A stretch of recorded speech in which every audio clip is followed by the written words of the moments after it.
इकडची पूजा झाली, मस्त अभिषेक केला, देव घासले, आज रंगोली वगैरे काढले. आता चालले मी मंदिरात. चलो. Hello, good morning. कशात सर्व मस्त ना? आय होप तुम्ही सर्व मजेत असाल आणि अगदी मनापासून स्वागत करते माझ्या चॅनलमध्ये. तर आज सांगायचं म्हणजे एकदम थकवा आल्यासारखं वाटतं मला, काय माहिती. आणि सकाळी माझी एवढी कंबर दुखत होते ना, बापरे. तरी पण उठले, आंघोळ केली, देवपूजा झाली, आता मंदिरात चालली. म्हणजे काय करायची इच्छा नाही माझी, असं झालं मला एकदम थकल्यासारखं. चला मंदिरात जाऊया, साईबाबांचा अभिषेक करते. चला, गणपती बाप्पाचा अभिषेक झाला आहे मस्त. आता साईबाबांचा करते. खूप थकल्यासारखं झालं एकदम, सांगू शकत नाही असं झालं. उद्या तर वटपौर्णिमा आहे, उद्या कसं व्हायचं माझं. मग चला, तोपर्यंत पहिला अभिषेक करते फटाफट आणि मग घरी जाऊन काहीतरी खाते.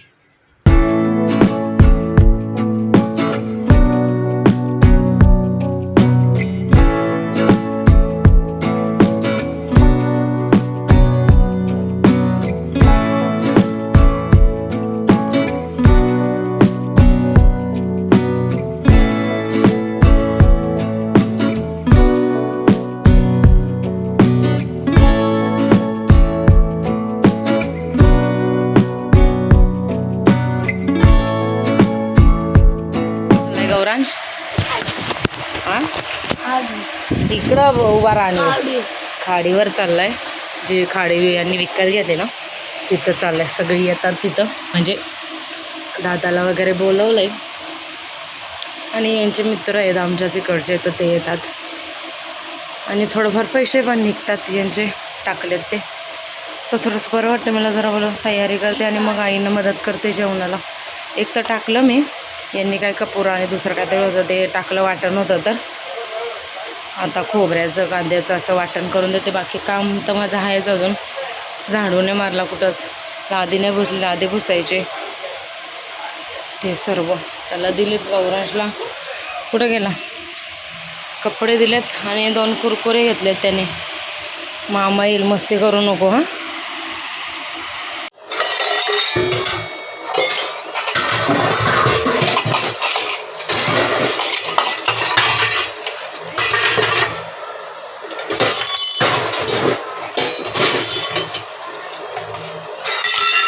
असते म्हणजे त्यांची आंघोळ करायला मिळते मला इथं.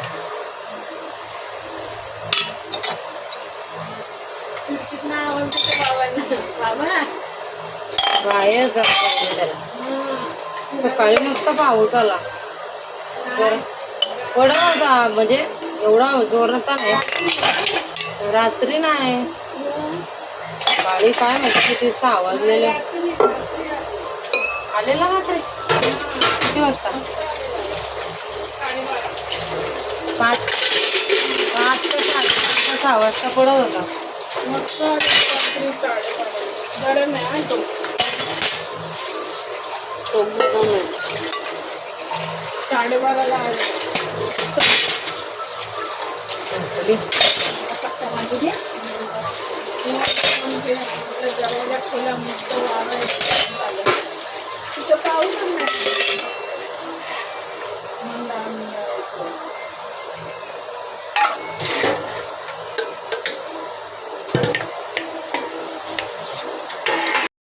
तर मला ना आता खूप थकल्यासारखं वाटत होतं, एकदम विकनेस असं. तरी पण मी अभिषेक वगैरे केला देवांचा आणि मग टँक पिला. आई बोलले टँक पी.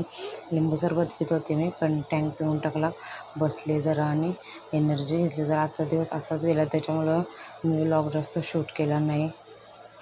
तर मटण झालेलं आहे, तर वडे, आणि इथं झालेला आहे खिमा, मटण खिमा. तर मी टाकते मला अंड्याचा पोळा.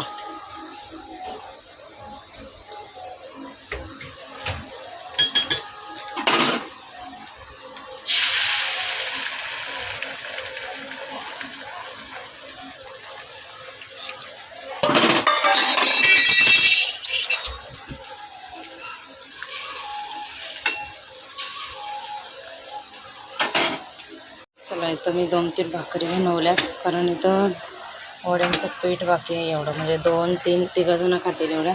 मग आता 4 भाकरी केल्यात मी. कोणाला खायचं ते भाकरी खातील, कोणाला खायचे वडे खातील.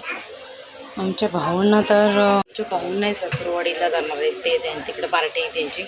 अवतार बघा माझा. चहा वगैरे पिऊन झालेला आहे आणि मटण आहे, खिमा आहे, हे सुद्धा येतील आता खाडीवरून. आणि उद्या वटपौर्णिमेची तयारी गेल्यात आई आणायला, काय काय आणतात बघूया. आणि काय बोलतात त्याला, गव्हाने ओटी भरायची, तांदळाने न भरता. तर ते आता मी आई गेल्यावर मी व्हिडिओ वगैरे बघितले तेव्हा समजलं. तर आता बघू आई आल्यावर काय बोलतात, थोडेसे गहू आणायला होते.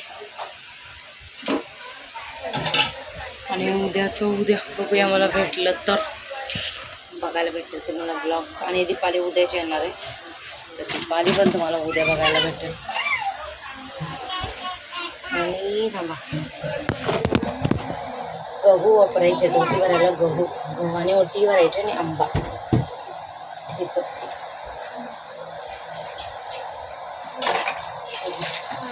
माझा अवतार नीट करते पहिला.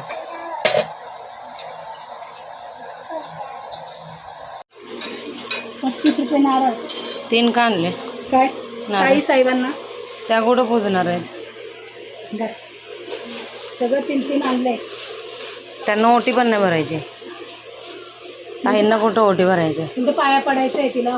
त्या बोलतात तुम्ही येणार मंदिर वडाजवळ नाही येणार, वडाजवळ नाही येणार. तर आता बाबांनी पहिला एक फणस आणलेला, तो उद्यासाठी नाही पिकणार म्हणून मग एक गणपतवानी, म्हणजे माहिती असतील तुम्हाला, आमचा माळा वगैरे साफ करायला येतात. परत आता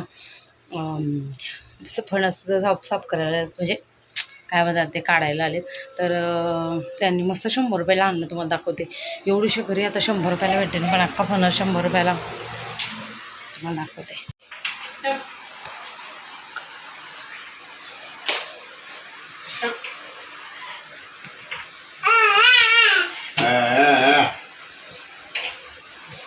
जेवढं बघा ना म्हणून येतात लवकर आता नरम आहे ना, त्याचा आधी पण नसतं कापलं जातं. नाही म्हणून तर कापून नको बोलू. बरं भेटलं पण 100ला. अरे तुमच्या घरी होते ना भांडे सगळे, मी बसलो होतो माणसाखाली. आमच्या पुढं झाड होता, ते पुढे होत्या दरवाजा, आपली वरच्या बाजूला बसलो होतो ना, तिथे मी फिरलो नाही. कापला असेल, तोडला असेल मला वाटतं. आपल्या माणसाला यायला लागले आता, पण आपल्याला पुढच्या वर्षापासून भेटते. तिचं अडचण आली तर बरी. चला, कळीची आणलेली दुपारी, ती कट करून घेते आणि लसणावर टाकते शिजायला. नित्यांशला झोपवलं, दिवाबत्ती वगैरे दोन्ही साईडची केली. आता हे टाकते.